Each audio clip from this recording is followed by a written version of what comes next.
Good morning, class. Hope you guys are doing good, revising all the previous chapter and giving lot of marks. Today we are going to start a new series in political science. And the most important thing, then who will be my target audience?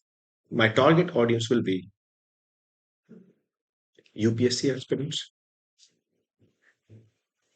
and then UP PSC students and all other students in which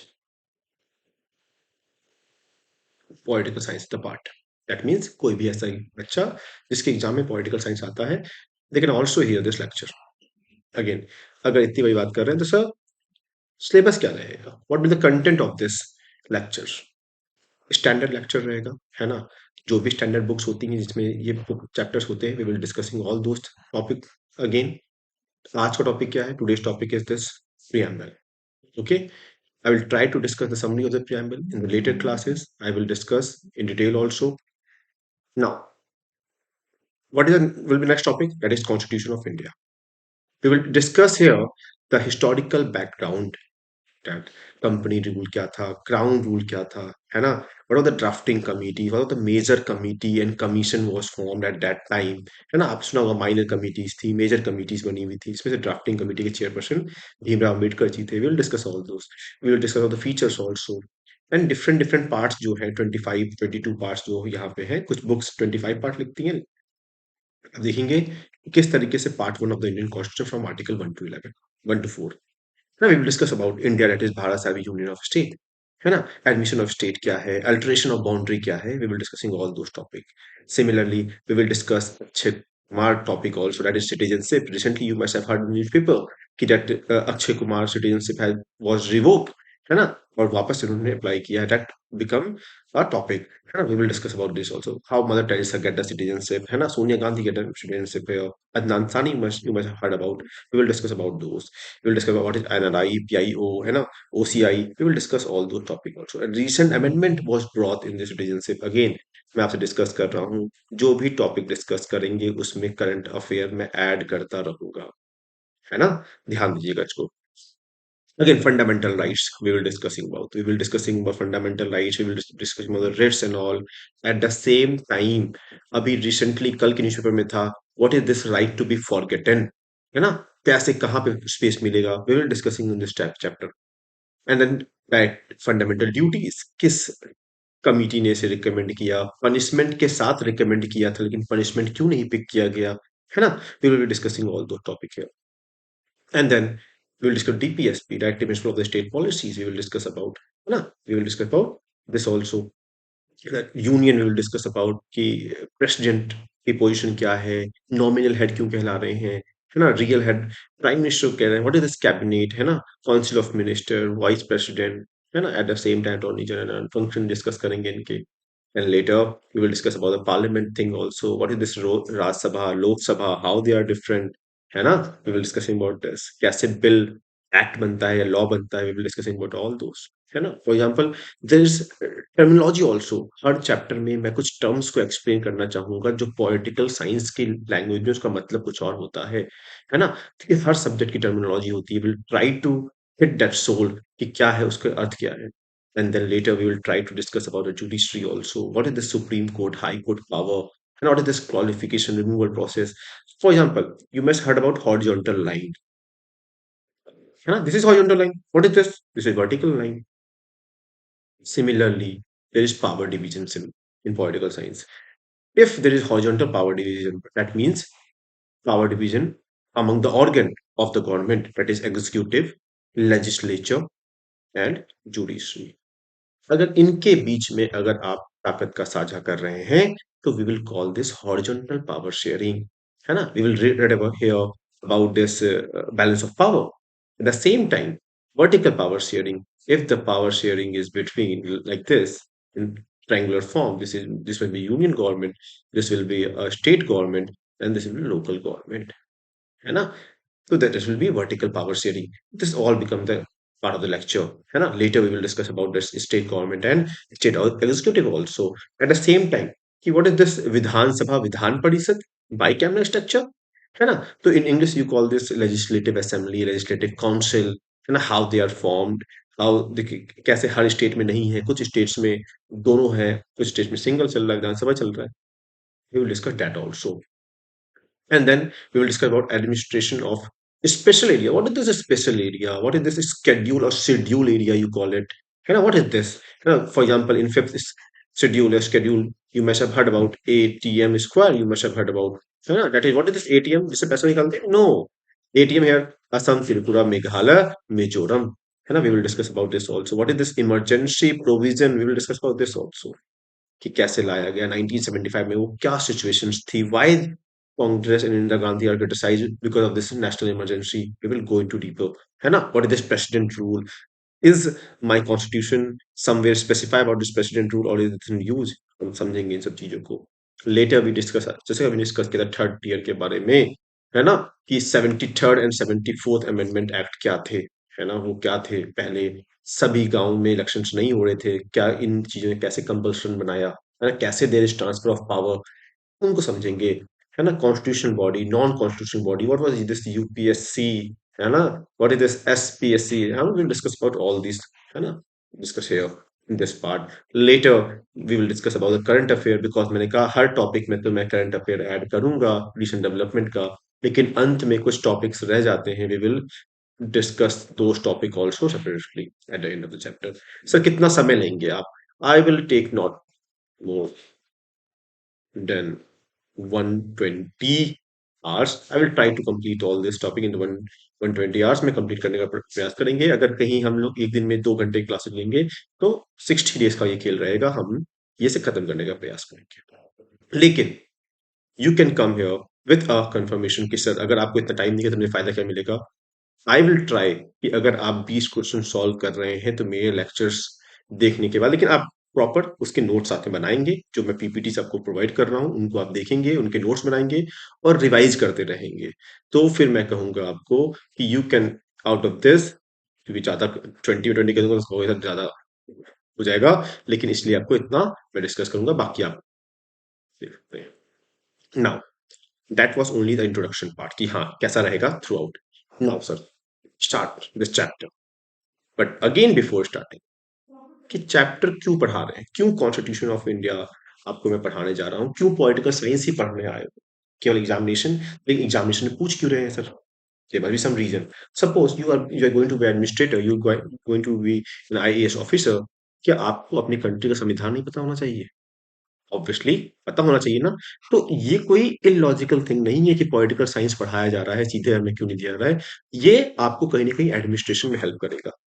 But starting with these lines, I will want, I would like to say, my constitution is a living book, and this will raise a question in your head. Sir, book is a non-living thing.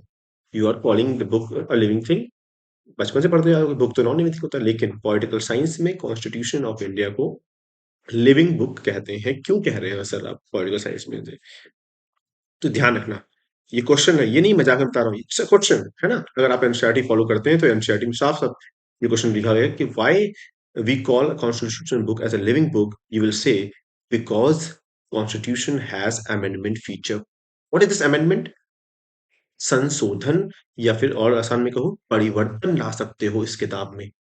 For example, recent example देता हूँ, example से बच्चे और अच्छा समझते हैं। Article 370 ये क्या हुआ, रिवोक हुआ है, हटा दिया गया, अब ये संविधान का हिस्सा नहीं है, ये चेंज ही तो है।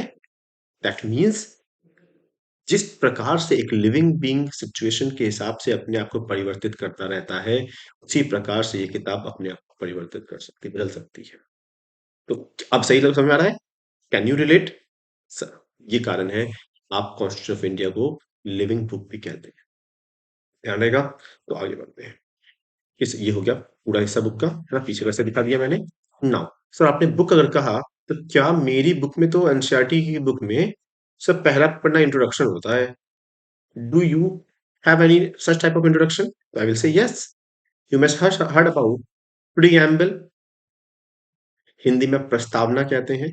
Yes, my book try to introduce, है ना, my this preamble try to introduce you the book, इसीलिए इसको समरी ऑफ द कॉन्स्टिट्यूशन भी कहते हैं, और eight the same time ID card of the Indian constitution भी कहते हैं। एन के पालकी वाला एक बार कुछ सवाल आया भी है इससे कि who said preamble as ID card of the constitution, you will say NK Palkiwala. Now, so in my book, I find index or content, you can say. So do you have?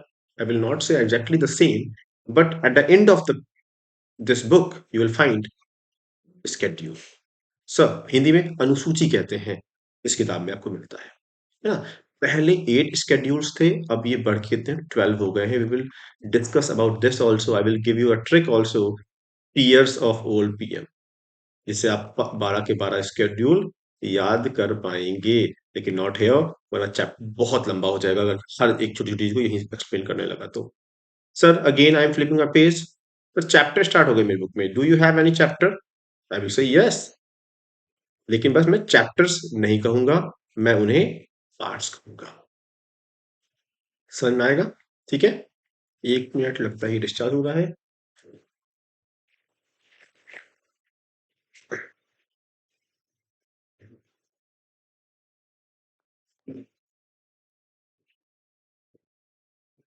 Okay, I will continue from here. In my book you will find, you will find, 1 minute charging पे लगा लेते हैं। हाँ, you will find 22 parts. Okay, but again जैसे मैंने आपको starting में बताया था, 25 पार्ट, क्योंकि अगर अगर आप अमेंडमेंट्स को अलग अलग पढ़ते हैं, फॉर एग्जाम्पल पार्ट 4 है, कुछ लोग पार्ट 4 को एक को अलग पढ़ते हैं, है ना? तो 25 पार्ट्स हो जाएंगे उस केस में। तो फिर इस तरीके से समझेंगे, और हर पार्ट एक नए चैप्टर को डिस्कस करेगा। फॉर एग्जाम्पल पार्ट 1 डिस्कस करेगा यूनियन एंड टेरिटरी के बारे में, पार्ट 2 डिस्कस करेगा सिटीजनशिप के बारे में। सिमिलरली हर चैप्टर एक नए टॉपिक से आप सामने आएगा। Again if you will focus on the chapter, topics will start, है ना? New topics. What you have articles. In Hindi you call अनुच्छेद। जब संविधान लिखा गया, you have 395 articles. Recently, you can say around 448 articles are present in your Constitution of India. Hope you are with me till here. Sir, जब हमें कुछ problem आती है अपने बुक्स के साथ, वी रन टूवर्ड्स टीचर। क्या ऐसा कुछ फीचर आपके पास है? Yes, I will say yes. Supreme Court of India. If you find any problem or query, you run towards Supreme Court of India. है ना? By this only you must have heard Supreme Court is also called as the protector of the Constitution or the guardian of the Constitution. Sometimes they replace the word Constitution, they write fundamental rights. The Supreme Court is known as the protector of the fundamental rights or guardian of the fundamental rights. Both statements are true. We will discuss about those also. Sir मेरी किताब को तो कुछ author लिखते हैं, क्या आपकी किताब को किसी ऑथर ने लिखा है? Here something different. You can say Constitution Assembly wrote constitution of India. जो पहली बार संविधान पढ़ने आए हैं लेक्चर्स में, this must be worried. No sir, you are telling you should have said Bhimrao Ambedkar ji, but that is not the true answer. Constitution assembly कई लोगों की कलेक्शन के कारण, कई लोगों के एफर्ट्स के कारण बुक लिखी गई। अगेन मैंने कहा था कई सारी मेजर कमिटीज थी, उनमें से एक ड्राफ्टिंग कमीशन था, उसके चेयरपर्सन थे भीमराव अम्बेडकर जी।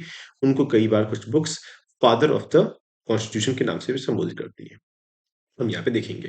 एक्चुअली लास्ट में जो सबसे इंटरेस्टिंग बात है कि आपकी बुक तो टाइप होके आ रही है, constitution of India was written by hand. I want to show the picture of that person who wrote actually wrote the constitution of India. He is the one, है ना? ध्यान से देखिए, बगल में साइड आपके हैंड राइटिंग देखिए कितनी खूबसूरत हैंड राइटिंग है। इन व्यक्ति का नाम है, I will write for you, Prem Bihari Narayan Raizada. Person लिख लीजिए इसको, ही वाज द वन। इन्होंने इंग्लिश हिंदी दोनों में आपको संविधान लिखा हुआ है, आपको ध्यान रखना है इस चीज के बारे में। अगर आप यहाँ तक साथ में टेक क्विक रिकैप की, आपकी संविधान क्या है? एक लिविंग बुक है। इसके अंदर क्या क्या है बच्चों? प्रियम्बल है, शेड्यूल, पार्ट्स हैं, आर्टिकल्स, है ना? Who is the protector? Supreme court is the protector. At the same time interpreter भी कहते हैं। सपोज कोई लाइन समझ में नहीं आई तो supreme court interpret that line for you, है ना? और कॉन्स्टिट्यूशन असेंबली की तरफ से लिखा गया है, मैंने आपको समझाया। अब बढ़ते हैं आगे। संविधान का पहला पन्ना आपके सामने है, ये देखिए।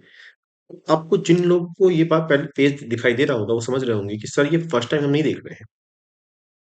अगर आप साइंस स्ट्रीम के भी हैं, अगर आप ह्यूमैनिटीज स्ट्रीम के भी हैं, अगर आप कॉमर्स स्ट्रीम के भी हैं, you will find this page in every NCERT books first page, और कुछ अदर बुक्स में भी मिलता है। तो क्यों, what is the reason behind this? Government is not fool that this page is present in every NCERT, because my government want कि at least the student of India as a citizen they should be looking at the summary of the constitution। कम से कम summary तो बच्चे देखें constitution का। लिखा है इतना सारा, पूरा नहीं पढ़ सकते हैं क्योंकि आपके कोर्स का हिस्सा नहीं है, बट बच्चों को पता तो होना चाहिए कि हमारा कॉन्स्टिट्यूशन किस तरह की बात करता है ना। अगेन, है ये एक पेज, लेकिन इस पेज को चार भागों में बांटा जाता है। भाग एक, ये कह सकते हो इंग्रेडिएंट्स कह सकते हो, as you call it as nature, sorry, source of power, source of power. The next line, this line, the five words, nature of the Indian state, and this four words, objective, and this last line, that is 26th day of November. This is date. Okay, be patient, और हम एक एक चीज को समझने का try करेंगे कि सर ये क्या, we the people of India and you are calling the source of power. Look at this, why I am calling the source of power, because कि अगर इस बुक को सभी लोग फॉलो कर रहे हैं तो ऑब्वियसली इसका कुछ पावर होगी ना। तो दैट पावर ड्राइव्स, है ना, फ्रॉम पीपल ऑफ इंडिया। देखो, it drives it's authority from the people, क्योंकि आप सबको पता है, अगर इसकी हिस्ट्री में अगर आपको ले जाऊं, जब ब्रिटिशर्स यहाँ पे आए, ब्रिटिश, जो कि हम डिस्कस करेंगे सेकंड किसी पार्ट में डिस्कस करेंगे, कि किस तरीके से वो कई तरीके के रेगुलेटिंग एक्ट ला रहे थे, लेटर चार्टर एक्ट ला रहे थे, later government of Indian act के नाम से ला रहे थे, इंडियन काउंसिल एक्ट के नाम से ला रहे थे। इवन अगर आप ध्यान देंगे तो गवर्नमेंट ऑफ इंडियन एक्ट 1935 से बहुत सारी चीजें, अराउंड 200 प्लस आर्टिकल्स तो हमने वहीं से लिए थे। तो फिर मतलब क्या रहा अब लिखने का? तो लेकिन ध्यान दीजिएगा, हमारे लोग इतने ज्यादा परेशान हो चुके थे उनसे कि अगर वो कुछ भी कह दें, अगर वो कह दें कि you need to sit here, हमारे सारे लोग खड़े हो जाएंगे वहां पे। तो समझिएगा, क्योंकि जो सोर्स ऑफ पावर था उसके डिनायल मोड पे पूरे इंडियंस जा चुके थे। कोई कुछ नहीं सुनना चाहता था अगर ब्रिटिश ने कुछ कह दिया तो। So look at this. So how they are writing, we the people of India having solemnly resolved it constitute India into, मतलब हम भारतीय ही इसको बदलने वाले हैं, किसमें? Sovereign socialist secular democratic republic। अब now must be this clear कि इस किताब को ताकत कहां से मिल रही है? इंडियन से ही मिल रही है। और लास्ट में देखना है इंटरेस्टिंग चीज, बाद में क्या लिखा है, enacted and give to ourselves this constitution। देखो, खुद ही लिखा है और खुद को दे दिया है, इसीलिए इस किताब की बातें लोग मानने लगे थे, क्योंकि ये इंडियंस की बात अब यहाँ पे आ गई, है ना। तो इस हिस्ट्री को थोड़ा ध्यान रखिए, क्यों हमने यहाँ पे लिखा है सोर्स ऑफ पावर हम ही है, क्योंकि हम दूसरों की बात नहीं मानने वाले। अब इट्स हाई टाइम, है ना। Now to the next part. Hope आपको फर्स्ट इंग्रेडिएंट समझ में आ गया कि फर्स्ट इंग्रेडिएंट क्या बनाता है, source of power. Second is the nature of the Indian state. Look at this, मैंने क्या लिखा है, नेचर ऑफ इंडियन स्टेट। अब क्या है, क्या है नेचर हमारा? लिखा हुआ है सॉवरेन। सर इसका मतलब क्या होता है? I will explain you this also. Socialist secular democratic Republic, इस ऑर्डर को ध्यान रखिएगा, मैं लिख रहा हूं आपके लिए एस एस एस, और फिर लिख रहा हूं डी आर। ये ऑर्डर क्यों? यूपीएससी कई बार ये सवाल पूछ चुकी है, ऑप्शंस में इनको पजल कर देती है, आपको अरेंज करना होता है। तो होप आप इस बात का ध्यान रखेंगे। नाउ, सॉवरेन मतलब होता है that is not dependent on any other nation. Look at this very carefully, कि सर कैसे समझाएंगे इसको, समझिएगा इस चीज को। 1947 से पहले क्या था भारत? कॉलोनी किसका? ब्रिटेन का था, सबको पता है ये बात तो। इस समय हमारे फैसले कौन ले रहा था, इंटरनल अफेयर्स के फैसले कौन ले रहा था? सर ऑब्वियसली क्राउन ले रहा था, और कुछ टाइम तक ईस्ट इंडिया कंपनी ले रही थी। सर एक्सटर्नल फैसले कौन ले रहा था? सर ये भी कोई और ले रहा था। तो इससे पहले हम एक कॉलोनी है, सॉवरेन कंट्री नहीं है। 1947 के बाद क्या है? सेम क्वेश्चन अगर आप मैं आपसे पूछूंगा कि हमारे इंटरनल अफेयर के फैसले कौन ले रहा है, आप सभी लोग साथ में कहेंगे सर इंडियन गवर्नमेंट ले रही है। क्या हमारे एक्सटर्नल फैसले कौन ले रहा है? अगेन तुम कहोगे कि सर ये भी तो इंडिया खुद ले रहा है। तो हाँ बच्चों, क्यों? क्योंकि India is a sovereign tree, है ना? अगेन, अब आप इससे ये मत कंफ्यूज होइएगा सर कि कई बार डब्ल्यूटीओ की आप बात मानते हैं, इनकी बात मानते हैं, तो सर आप कैसे सॉवरेन कंट्री हुए? आप कॉमनवेल्थ के पार्ट भी हैं। बच्चों, वहां जब तक हमारा मन है तब तक उसके पार्ट बने हुए हैं। The moment you will withdraw your support, अगर आपका मन नहीं करेगा, आप नहीं रहेंगे, आपकी जब तक इच्छा है साथ में है, इसीलिए कहेंगे कि India is a sovereign country. In one line you can say India is a sovereign country because India can take its own decision in internal affairs as well as in external affairs also. आसान शब्दों में, क्योंकि भारत अपने फैसले स्वयं ले रहा है, किसी पे डिपेंडेंट होकर नहीं ले रहा है, तो इंडिया एक सॉवरेन कंट्री हो गई। होप आप यहां तक साथ में हैं। Second word is socialist. अब नाउ, ये वर्ड थोड़ा बहुत डिबेटेबल है, बहुत अच्छा है, हमें एक्सप्लेन करने में बहुत पसंद आएगा कि आप समझ सकते हैं सोशलिस्ट सर क्यों लिख दिया आपने। सर सोशलिज्म में तो ये होता है ना कि स्टेट पूरी तरीके से कंट्रोल करता है रिसोर्सेज पे। इंडिया में तो ऐसा है नहीं। अगेन, ये मुद्दा सुप्रीम कोर्ट में भी गया कि ये सोशलिस्ट क्वेश्चन यहाँ पे लिखना सही रहेगा। तो अगेन, हम अपना जब हमेशा हर बार लाते हैं, यूनिक चीज लाते हैं, हमारा इंडिया हमेशा लाता है। उन्होंने कहा कि हम लोग वेस्ट वाले सोशलिज्म नहीं फॉलो कर रहे हैं, है ना? जो वर्ड सोशलिज्म वहां पे यूज करते हैं, we are democratic socialism, we will follow democratic socialism. Somewhere they say Indian style of socialism. What was this Indian style of socialism? That there will be a public sector also, there will be private players, है ना? Public players will be there also, the government will be also there, private enterprises will be also there. This came into picture, इसलिए आप कह सकते हैं कि जो communist में क्या होता है, बेसिकली स्टेट सब कुछ डिसाइड करता है उसका, है ना? कि कितनी चीजें प्रोडक्शन होगा, कितना कंजम्पशन होगा, ये सभी चीजें कंट्रोल करता है। रिसोर्स किसके हाथ में रहेगा? डेमोक्रेटिक सोशलिज्म, और कैसे इंडियन स्टाइल ऑफ सोशलिज्म ऐसा नहीं है। हमने दोनों का सहायता लिया है। आप इस बात को समझिएगा, ध्यान रहेगा। अगर अगर यहाँ ध्यान रहेगा तो we are moving ahead. Socialism आपको क्लियर हो गया होगा। आगे नेक्स्ट वर्ड सेक्युलर, है ना? Secular word, that is in Hindi sometimes you can call this dharma nirpeksh, or basically I will not go into the Hindi translation, I will try to explain this। किस, क्योंकि जो थोड़ा मुझे wrong भी लगता है धर्म निरपेक्ष करके, कि secularism simply here means a neutral behaviour towards all religion. Look at this again, again मैं कहूंगा सेकुलर वर्ड आया है वेस्ट से, लेकिन हमने इंडियन सेकुलरिज्म बना लिया। तो sir what is exactly the western secularism? That means Western secularism says the state will not intervene in the matter of religion and religion will not intervene in the matter of state। हम clear है कि state religion के matter में नहीं आएगा, religion के matter में state नहीं आएगा, इस तरह की बात करते हैं। लेकिन इंडिया में मैंने कहा, इंडिया में supreme court said we somewhere follow a secular characteristic, the Indian secular characteristic, but wherever any religion try to do any domination or discrimination against anyone, तो वहां पे स्टेट इंटरवीन करेगा।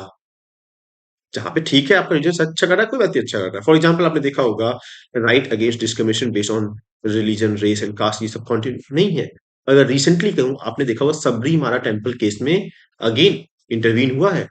आगे आपको बताऊंगा ट्रिपल तलाक वो रिलीजियस मैटर, है ना? कि अटरिंग ऑफ वर्ड तलाक तलाक तलाक लीड टू डिवोर्स, अब ऐसा नहीं कर सकते हैं ये सब। तो आपको एक कॉन्सेप्ट मैं पढ़ाऊंगा, intra religious discrimination and inter religious discrimination, ये डोमिनेशन के वर्ड से भी आता है। व्हाट इज दिस कॉन्सेप्ट, है ना? इसके बिहाफ पे समझिएगा। और एक और बात समझिएगा कि ये वर्ड पहले नहीं था संविधान में, ये बाद में ऐड किया गया है ना? अगर आपको वापस से मैं ले जाऊं इसी टॉपिक के कारण से, यहाँ पे जो मैं सर्किल कर रहा हूँ, जो ये सोशलिस्ट वर्ड है, जो ये सेकुलर वर्ड है, और जो ये वर्ड यहाँ पे इंटीग्रिटी है, ये वर्ड पहले संविधान में नहीं था, इसको ऐड किया गया है 42nd अमेंडमेंट एक्ट 1976 के अंतर्गत। और इसी को कहते हैं मिनी कॉन्स्टिट्यूशन भी कहते हैं। इस बात को आपको ध्यान रखना है। मिनी कॉन्स्टिट्यूशन क्यों कहते हैं? क्योंकि बहुत सारे पार्ट को इसके दौरान करने का प्रयास किया गया था। इसका टॉपिक, इसका लेक्चर अलग से हम लेंगे कि क्यों कहते हैं मिनी कॉन्स्टिट्यूशन और किस प्रकार के चेंजेस लाए गए थे, किस तरीके से जुडिशरी की पावर कर्टेल की गई थी। बैक टू माय टॉपिक, यहाँ तक कोई दिक्कत है? मैंने लिखा स्टार्टिंग कैसे लिखा, the term was added through 42nd amendment act 1976। ये हमने आपको बता दिया ऐसे करके। अगर यहाँ तक आप साथ में हैं तो मूविंग अहेड। सर डेमोक्रेटिक ये वर्ड बहुत आसान है, आप बचपन से सुनते हुए आ रहे हैं। डेमोक्रेटिक दो शब्दों से बना है, डेमोक्रेटोस, डेमो मतलब टू रूल, सॉरी डेमो मतलब लोग, क्रेटोस मतलब टू रूल, लोगों का रूल, है ना। और यहाँ इंडिया में क्या है, इनडायरेक्ट डेमोक्रेसी को हम फॉलो करते हैं, जहां पे हम अपने उम्मीदवारों को चुन लेते हैं, वो हमारे बिहाफ पे एडमिनिस्ट्रेशन करते हैं। डायरेक्ट डेमोक्रेसी में क्या होता है, जहां पे लोग डिसीजन मेकिंग में भी पार्टिसिपेट करते हैं। आपने सुना होगा गांव में ग्राम सभा वगैरह में देखा होगा कि आपने चुन लिया, उसके बाद भी आपका डेली कांटेक्ट रहता है कि क्या फैसले लेने जा रहे हैं। इसे डायरेक्ट डेमोक्रेसी कहते हैं। तो समझिएगा, डेमोक्रेटिक कंट्री है हम लोग। लेकिन बच्चों एक तो इंटरेस्टिंग बात है, हमने डेमोक्रेसी लिखा, बाद में देखिए रिपब्लिक भी लिख दिया है। क्या दोनों है, डेमोक्रेटिक भी है, रिपब्लिक भी। रिपब्लिक मतलब क्या है बच्चों, आसान शब्दों में मेरा पॉलिटिकल साइंस कहता है कि ऐसी कोई भी कंट्री जहां का एक आम इंसान भी हेड ऑफ द स्टेट की पोजीशन तक पहुंच सके, रिपब्लिक कहते हैं। कुछ स्टैंडर्ड बुक्स इस तरह लिखती हैं कि जहां पे के लोग डायरेक्टली या इनडायरेक्टली कहां पहुंच सकते हैं, head of the state. Again head of the state होता कहाँ है, ये भी एक सवाल है। सबके मन में आएगा कि प्रेसिडेंट होता है head of the state, head of the government होता है प्राइम मिनिस्टर, है ना। अगेन यहाँ पे एनसीईआरटी काम आएगी आपको, कि अगर एनसीईआरटी आपने रेफर की है तो एनसीईआरटी में ये सब एबीसीडी पॉलिटिकल साइंस की एक्सप्लेन की जाती है यहाँ पे। तो हाँ, directly example sir USA, sir USA में डायरेक्टली बन जाते हैं head of the state, indirectly में सर इंडिया एग्जाम्पल इसका हो जाएगा। तो आप इस बात को समझेंगे कि हम लोग क्या रिपब्लिक हैं। इसी पे आप थोड़ा सा सोचिएगा, क्या यूके है, क्या यूके एक रिपब्लिक कंट्री है। तो जैसे ही आपको ध्यान आएगा कि नहीं, ये वहां पे चुना थोड़ी नहीं जाता हेड ऑफ द स्टेट, वहां पे क्वीन के या जो किंग होते हैं वहां पे इनकी फैमिली है, वही चुने जाते हैं। इसलिए गुड, आपका यूके एक मोनार्की है, रिपब्लिक कंट्री नहीं है।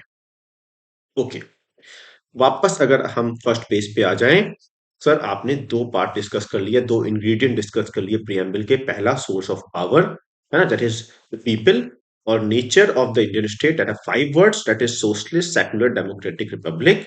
हमने ये डिस्कस कर लिया। सर अब थर्ड इंग्रेडिएंट पे आते हैं, that is objective. What is the objective of this, है ना, लिखा ना objective of the Indian constitution.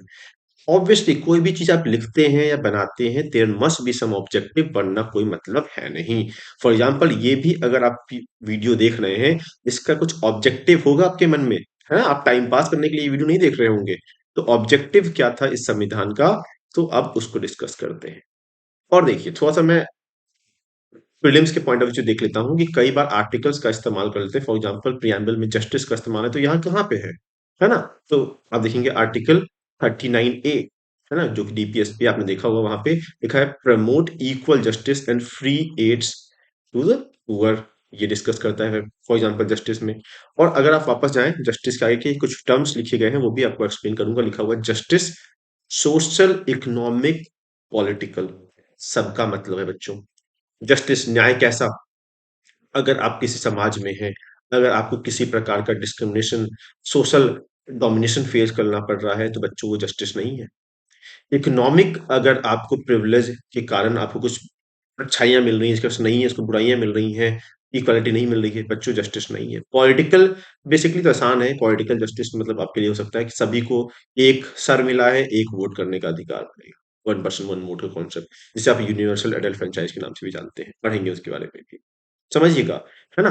Again अगर आए, ये चीजें अगर समाज में है, तो ये हमारे ऑब्जेक्टिव थे संविधान को लिखते समय, है ना। ध्यान दीजिएगा इस चीज को। तो देखो लिखा हुआ है यहाँ पे कि हमने ये कॉन्सेप्ट यूएसएसआर के कॉन्स्टिट्यूशन से बोरो किया है। कई बार ये क्वेश्चन भी आता है ना, कि क्या चीज कहाँ से ली गई है। फॉर एग्जाम्पल इसी से मैं स्टार्ट करता हूँ एक टॉपिक, कि प्रियम्बल कहाँ से लिया गया है, प्रियम्बल का कॉन्सेप्ट। तो प्रियम्बल का कॉन्सेप्ट लिया गया है यूएसए से, अमेरिका से ये कॉन्सेप्ट लिया गया है। लेकिन जो इसका कंटेंट आता है वो कहाँ से आता है, तो आप ध्यान रखिएगा, ऑब्जेक्टिव रिजोल्यूशन। जो फर्स्ट मीटिंग नेहरू जी ने ली थी, वहां पे उन्होंने बताया था अपने अपने मेंबर्स को कि आपके संविधान में क्या क्या चीजें होनी चाहिए। तो उनकी स्पीच में इस सभी वर्डों का इस्तेमाल किया था, जस्टिस, इक्वलिटी, फ्रेटर्निटी, है ना, इक्वालिटी, इस सब का इस्तेमाल उन्होंने किया था। ध्यान रहेगा। तो मैंने आपको समझा दिया जस्टिस किस तरह का बच्चों, जहां पे डिस्क्रिमिनेशन ना, नॉन डिस्क्रिमिनेशन हो, है ना। एट द सेम टाइम ध्यान रखिएगा, जो मैंने आपको बताया सोशल जस्टिस और इकोनॉमिक जस्टिस, अगर इनको मैं क्लब कर दूं तो इसी को कहते हैं डिस्ट्रीब्यूटिव जस्टिस भी कहते हैं। इस बात को ध्यान रखिएगा। पॉलिटिकल मतलब बता दीजिए सभी को इक्वल वोट करने का अधिकार हो, ये आपका हो जाएगा। Moving ahead, the topic liberty, है ना? इंडियन बच्चों, कुछ लोग लिबर्टी को फ्रीडम से इक्वल करते हैं, लेकिन आपको जानना चाहिए दोनों वर्ड समान नहीं है। पॉलिटिकल साइंस में दोनों के अर्थ अलग होते हैं, है ना? Liberty somewhere provide the all दो situation that require for freedom, है ना? तो समझिएगा इस चीज को। लेकिन हाँ, कई जगह सिनोनिम्स की तरह इस्तेमाल करता है, तो ऑफेंड मत हो जाइएगा कि नहीं यार तो सर ने पढ़ाया था करके। मोस्टली सिनोनिम्स की तरह इस्तेमाल करते हैं, लेकिन कोई आपका पॉलिटिकल साइंस का स्टूडेंट पूछेगा तो ये दोनों शब्द सेम नहीं है, आपको ध्यान रखना है। एब्सेंस ऑफ रिस्टेन हो, है ना, ऑब्वियसली रुकावटें ना हो। और अगेन अगर वापस आपको ले जाएं तो किस तरह से लिबर्टी लिखा हुआ है, वहां पे लिखा हुआ है that is liberty of thought, अपने आप को एक्सप्रेस करने का, क्या बिलीव करना है, किसकी वर्कशिप करनी है, ऑल दिस इज देयर, है ना? ध्यान रखिएगा इस चीज को। उसके बाद हम डिस्कस करते हैं कि इसे कहां से बोरो किया गया है। फ्रेंच रिवॉल्यूशन से बोरो किया गया है। Then will discuss about the equality also, कि किसी को भी स्पेशल प्रिविलेज नहीं, सभी लोग समान थे। Again taking the back to first page, that is what they have written, equality of status opportunity सभी के बीच में रहेगा, दिस इज देयर। फ्रेटर्निटी के बारे में बात करेंगे, है ना, दैट इज ब्रदरहुड के बारे में बात करेंगे। इसको समझिएगा, यहाँ से वापस आते हैं। अगे अगेन वो आर्टिकल का पेज मैंने छोड़ दिया आपके लिए। जब हमने कहा लिबर्टी का बारे में बात किया, तो देखिए आर्टिकल 21 समवेयर टॉक अबाउट, है ना, this is the security of life and personal liberty. We will talk about equality also, है ना, डिस्कस किया ना अभी, कि सभी लोग कानून के सामने समान है। आर्टिकल 14 दैट टॉक अबाउट भाईचारा दैट ब्रदरहुड। आपने सुना होगा आर्टिकल 51A, है ना, कि ई पार्ट में साफ साफ लिखा हुआ, जहाँ पे हार्मोनी के बारे में बात करते हैं, है ना, कॉमन ब्रदरहुड हुड के बारे में बात करते हैं। तो दैट इज ऑल देयर। तो होप आपको ये सभी वर्ड्स समझ में आ रहे हैं। फ्रेटर्निटी की मैंने कहा से बताया, फ्रेंच रिवॉल्यूशन से बोरो किया है मैंने, है ना, आप ध्यान रखेंगे। उसके बाद देखिए लिखा हुआ था idea was borrowed from French revolution. Fraternity मतलब क्या बता दिया आपको मैंने, ब्रदरहुड होता है। The preamble declare that fraternity has assured two things, क्या क्या, डिग्निटी ऑफ द इंडिविजुअल, मतलब एज अ इंडिविजुअल जैसे मैं हूं, मेरी कोई रिस्पेक्ट है, eight the same time unity and integrity of the nation, सभी के साथ में रखना है, इसके बारे में बात करते हैं। मैंने कहा ये शब्द कब जोड़ा गया, तो इंटीग्रिटी वर्ड है, जो ये इंटीग्रिटी वर्ड है अगेन 42nd अमेंडमेंट एक्ट के अंदर ये जोड़ा गया था। देखिए छोटी छोटी चीजें हैं, लेकिन अगर ध्यान रहेंगे सब चीजें वहां पे आपके सामने रहेगी, है ना। फिर लिखा हुआ the constitution tries to promote sense of fraternity to the system of single citizenship, try करता है, सिंगल नागरिकता है हमारे पास है, सभी सिटीजन जोड़ने के लिए। अगर अगेन थोड़ा सा आप और डीप इन जाए, single citizenship somewhere was the idea of, you must have heard about, है ना, French revolution, you must be remembering Napoleon Bonaparte, है ना, जहाँ पे उन्होंने बर्थ प्रिविलेज खत्म किया था, सबको नागरिक कहने लगे थे, क्योंकि उन्हें सबको साथ में लेके आना था। लेकिन अगेन दैट हिस्ट्री टॉपिक। के एम मुंशी, है ना, this find this word katha, dignity of the individual signifies the constitution not only ensured the material betterment, maintained the democratic setup, but also recognizes that a personal of the every individual should be scared. Look at this, कि not collectively only the people are important but also at the individual level. समझिएगा इस चीज को, हर चीज यहाँ पे connected आपस में है। अगेन अगर रिकैप करें आपको, तो सर आप क्या समझा रहे थे, in first you explain me what is the source of power, that is people, and then later nature of the Indian state, the five letter, that is socialist secular democratic republic, and later the objective, what are the words, justice, liberty, equality, fraternity, and the last word, what is the last, that is date, last ingredient, fourth ingredient date. अब इस date को explain करने के समय में मैं कुछ और डेट्स भी आपको साथ डिस्कस करना चाहूंगा। For example the first date जो कि यहाँ लिखा हुआ है November 26 November 1949, but we waited till 26 January 1950, उससे पहले भी 26 जनवरी 1930, लाहौर सेशन। सही क्या डेट्स हैं, क्या कंफ्यूजन है, कई बार इसमें आती हैं। This was the date Nehru ji was young at this moment, and he declared, that is, in Purna Swaraj, full independence. स्व मतलब that means self, राज मतलब rule. इसी दौरान उन्होंने डिक्लेयर कर दिया कि हो गया। लेकिन ऑब्वियसली अब पता है ना, हमारा संविधान था ना, हमें मिले फ्रीडम, और इन्होंने अपना झंडा यहाँ पे लगा के जी दिन को सेलिब्रेट कर लिया था।